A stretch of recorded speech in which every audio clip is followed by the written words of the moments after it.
নমস্কার বন্ধুরা, গিন্নির আড্ডাঘরে আপনাদের স্বাগত জানাই। আজকে আমি আপনাদের সাথে যে রান্নাটি শেয়ার করব সেটা হচ্ছে চিকেন কষা।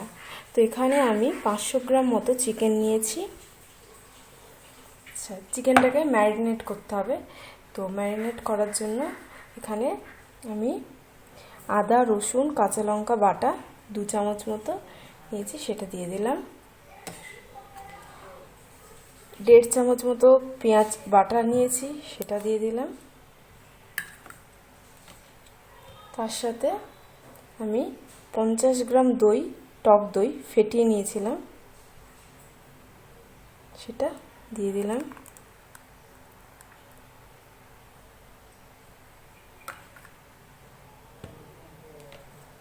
এবার এর মধ্যে আমি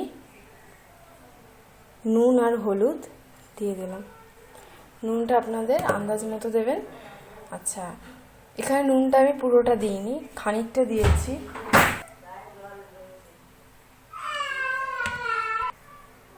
এবার আমি এতে 2 চামচ মতো সর্ষের তেল দিয়ে দিলাম, দিয়ে এটাকে ভালো করে মাখিয়ে নেব।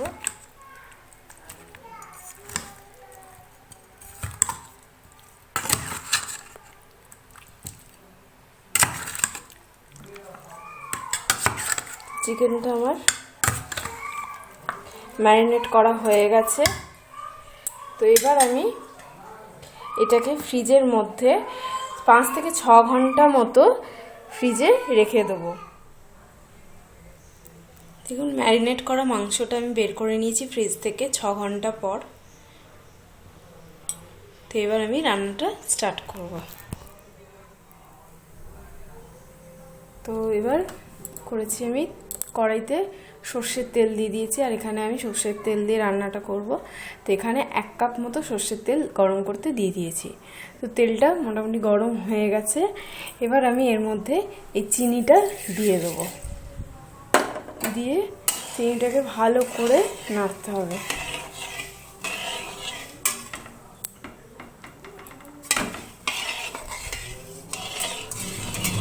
চিনিটা গলে গেছে তেলের সাথে। তো এবার আমি এর মধ্যে এই পেঁয়াজ বাটাটা দিয়ে দেবো। এখানে আমি একটা বড় সাইজের পেঁয়াজ বেটে নিয়েছি।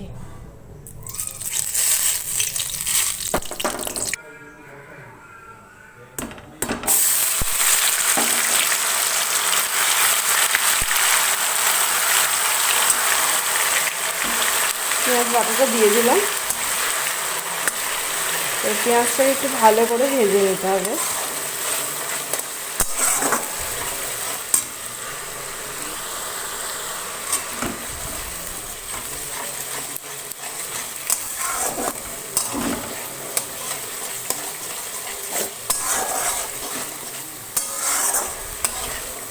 পেঁয়াজটা ভেজে আমি দেখাচ্ছি।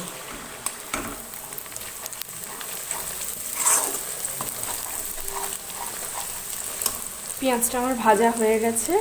এবার আমি এর মধ্যে আদা রসুনের পেস্টটা দিয়ে দেবো। আচ্ছা, মাংসের মধ্যে যে আমি 1 থেকে 1.5 চামচ মতো আদা রসুনের পেস্ট মিশিয়েছিলাম, আদা রসুন লঙ্কা কাঁচা লঙ্কার পেস্ট। তো এখানে আমি আপনার 1 চামচ মতোই দিয়েছি।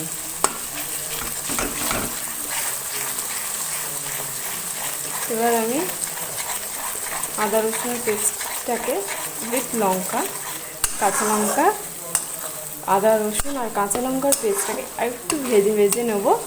দিয়ে তারপরে আমি ভেজে আমি দেখাচ্ছি।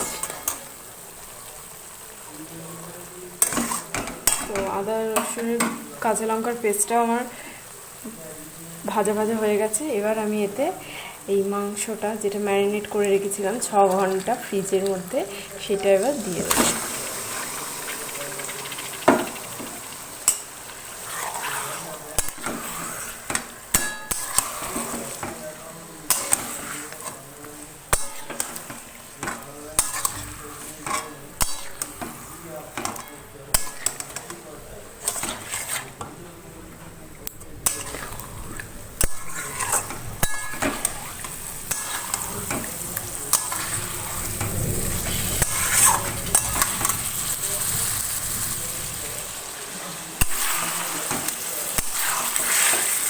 ভাবে পুরো মশলাটাকে মাখানো হয়ে গেছে।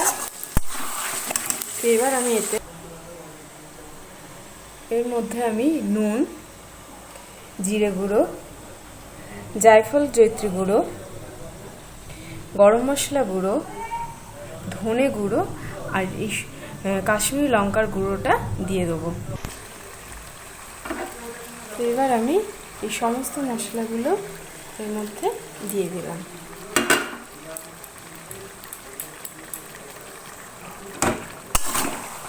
দিয়ে ভালো করে মিশিয়ে নেব। আচ্ছা, এই রান্নাটা পুরোটাই কম আঁচে হবে।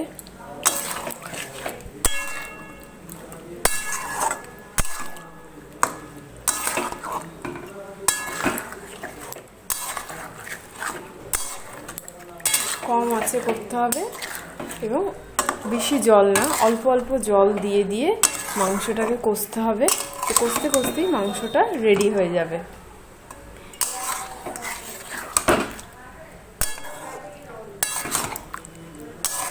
এখানে আর আমার আর কিছু দেওয়ার নেই। তো এটাকে আমি কম আঁচে 15 মিনিট মতো রেখে দেবো। 15 মিনিট পর আমি দেখাচ্ছি। 15 মিনিট হয়ে গেছে।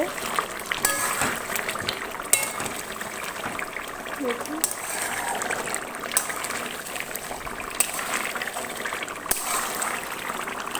আবার একটু নাড়াচাড়া করে দিতে হবে, কারণ কড়াইয়ের তলায় যাতে না লেগে যায় তার জন্য।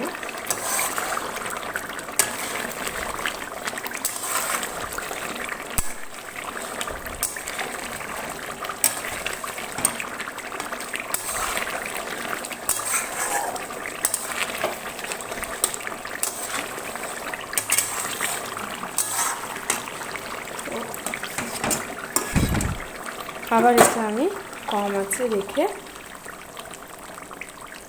10 মিনিট মতো আবার কম আঁচে রেখে দেবো। 10 মিনিট পর আবার দেখাচ্ছি। 10 মিনিট হয়ে গেছে, মাংসটা মোটামুটি কষানো হয়ে গেছে। দেখুন,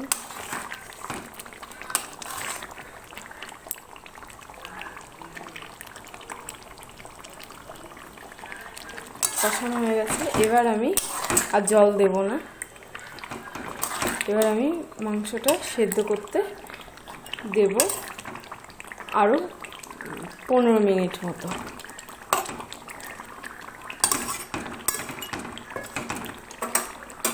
আর 15 মিনিট, এবার এই 15 মিনিট ঢাকা বন্ধ করে রান্নাটা করতে দেবো। হয়ে গেলেই রান্নাটা আমার কমপ্লিট হয়ে যাবে। 15 মিনিট হয়ে গেছে। তো এবার আমি ঢাকাটা সরিয়ে দেখব মাংসটা সেদ্ধ হয়েছে কিনা। মাংস একদম সেদ্ধ হয়ে গেছে এবং রান্নাটাও আমার কমপ্লিট হয়ে গেছে।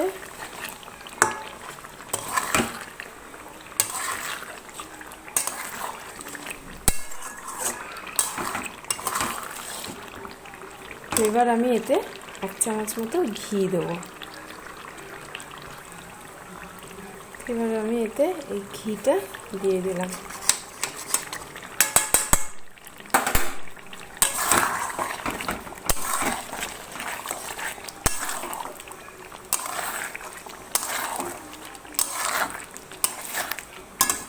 রান্নাটা আমার